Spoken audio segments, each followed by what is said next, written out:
ჩემს უბანზე გამოყოფილი იყო მხოლოდ ერთი სტენდი საარჩევნო სააგიტაციო მასალების განსათავსებლად, დაახლოებით მოხერხდებოდა 20-30 პლაკატის გაკვრა, რომელიც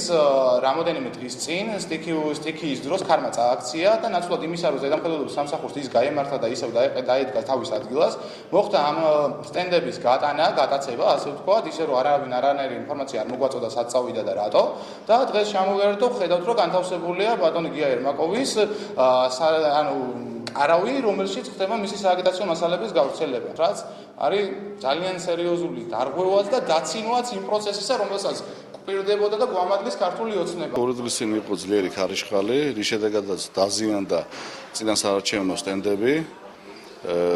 ჩვენს მერიის მიერ გადატანილი იქნა შესაბამის საწყობში, სადაც მიდის აღდგენითი სამუშაოები და დღეს სავარაუდოდ დღის ბოლოსთვის დაუბრუნდება სტენდი თავიანთ ადგილებს.